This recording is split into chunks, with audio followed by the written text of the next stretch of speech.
difficult for me to remember what it was like at the beginning. Just like as you get older, difficult to remember childhood experiences. Same thing in the path.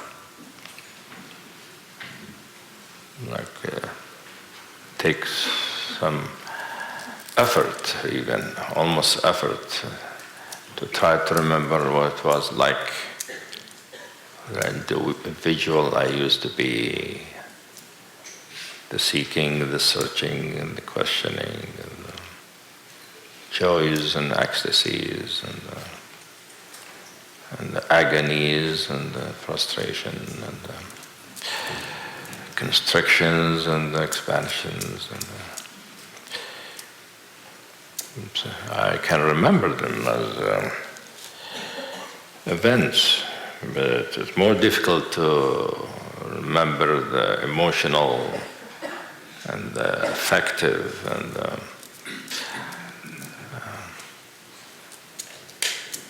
what's it like in that field because of how different I experience things now.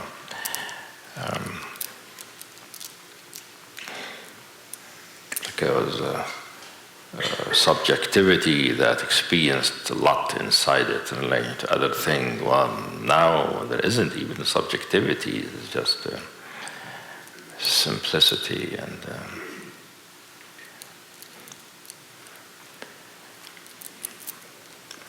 so I was thinking this afternoon, I was reading somebody's account of the enlightenment and transformation.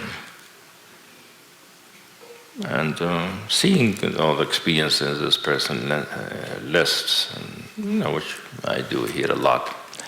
So I was thinking in all of them, though, what matters, in all what has happened, all what is happening, all what will happen, what matters is the essential presence itself, the elixir. The essential presence is the elixir, is what transforms, is true transformation. And it is what reveals everything, what shows everything. And so it is called the elixir by the alchemist. But I recognize that when it begins to reveal itself more like not simply a presence with feel and energy and aliveness, but also with understanding and discrimination. It has more of what we call a diamond quality. And it has that diamond quality. I think of it as the philosopher's stone. And the idea of the philosopher's stone, the way the alchemists thought of it, that whoever finds the philosopher's stones will be able to open the secrets of existence. All the secrets of reality and existence. And that is my experience all along. It is that. That does the whole thing. And it doesn't matter whether we experience it as a personal presence, as an individual presence, as a quality, as a dimension, as a boundlessness, as spaciousness, as emptiness, but it is all the same thing, always the same truth, transforming and revealing. It is really ultimately the transformer, it is the teacher, it is the guide, it is the enlightenment, it is the realization, and it is what brings about all the wisdom.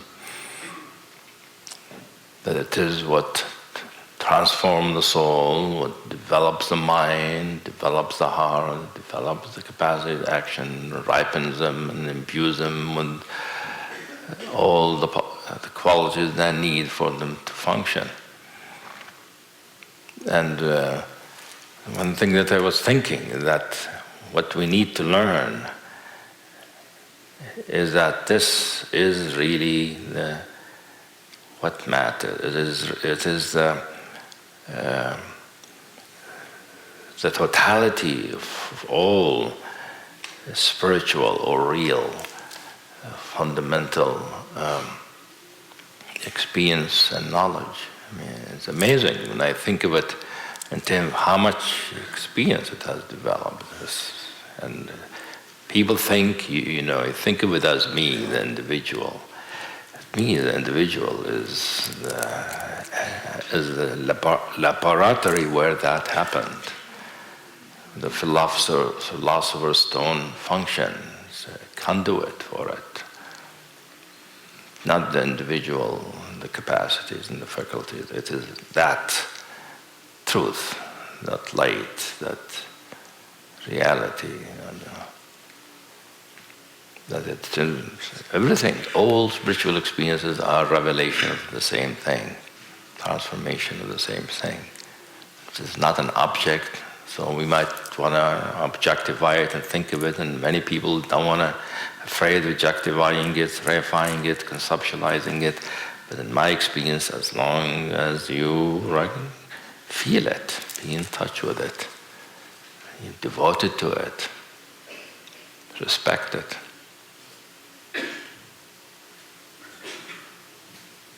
revere it. It doesn't matter what your mind does in terms of its delusions, it will expose them and shatter them.